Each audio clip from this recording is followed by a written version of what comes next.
Semacam para kiai-kiai apalagi Gus Dur dengan gaya polosnya Gus Dur, dengan gaya jok-joknya Gus Dur, itu semestinya untuk meredakan romo kiai sing ora iso guyon. Ah gitu. Kok stres dhewe mengko.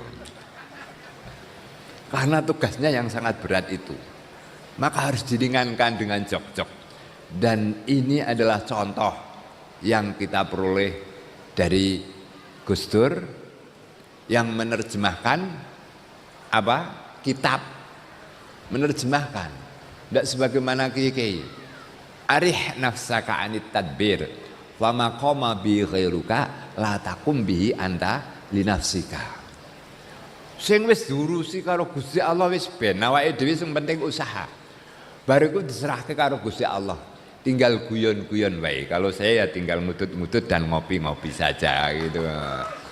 Gitu. Jadi mari semangat Gus Durian, maaf kita harus contoh.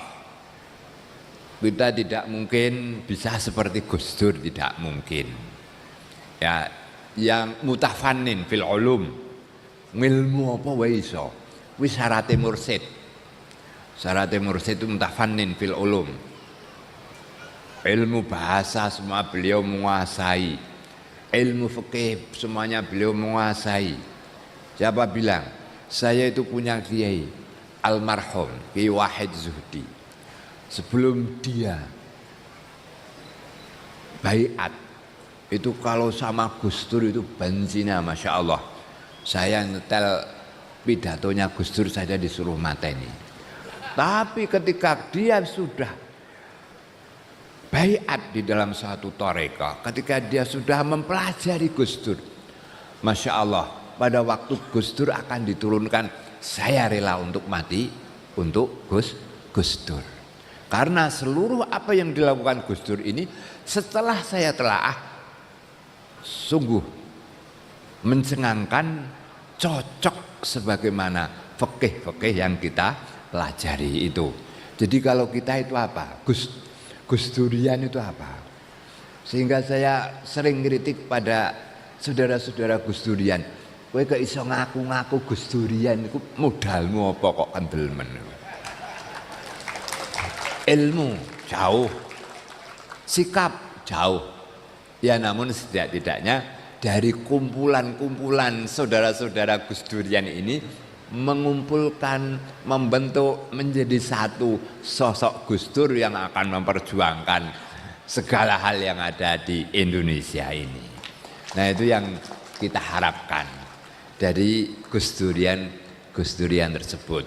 Maka kita bangkitkan lagi pemikiran-pemikiran Gus Dur yang sudah merupakan jargonnya Gus Yahya.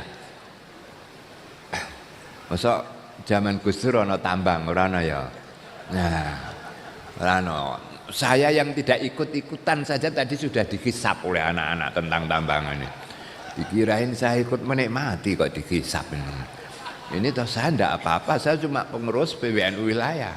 Yang terjadi di atas saya juga ikut dikisap. Nah, dikisap oleh anak-anak itu Pak Mahfud MD Prof. Moga-moga kita bisa menjalankan roda jamiah ini sebagaimana Gus Dur. Sebab saya yakin kalau NU baik pasti negara baik. Gus Dur mempersiapkan menjadi presiden itu setelah memimpin NU sekian periode. Jadi sekian periode setelah membentuk NU, kesadaran di NU. Kemudian meskipun cuma 2 tahun, semuanya delalah jadi makmur, semuanya delalah jadi tertib dan lain sebagainya. Itu yang namanya barokah. Yang sekarang diprihatinkan oleh Gus Dur, sejak kapan NU itu selalu menyandarkan kepada bupati, menyandarkan kepada pejabat, sudah tidak percaya lagi kepada barokah. 2 tahun kepemimpinan Gus Dur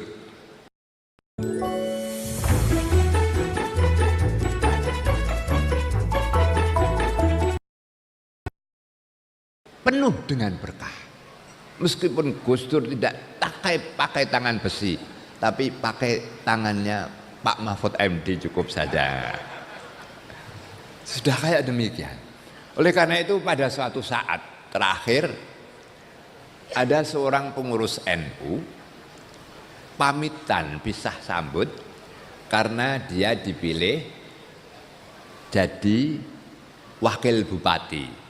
NU itu kelasnya kan wakil-wakil saja, kecuali Gus Dur saja.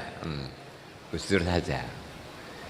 Dia mengatakan, para Romo Kiai, insya Allah nanti kabupaten ini akan saya atur dengan sebaik-baiknya. Insya Allah kalau pemerintah Kabupaten Demak ini kami atur dengan sebaik-baiknya, insya Allah NU-nya juga jadi baik.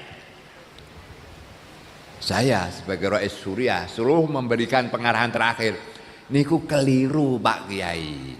Kalau NU-nya baik, insya Allah bangsanya menjadi baik. Di Jawa Tengah tidak ada seorang calon bupati yang mengatakan saya bukan NU, pilihlah saya. Tidak. Pasti dia suan ke kiai, pasti dia mengaku sebagai orang NU.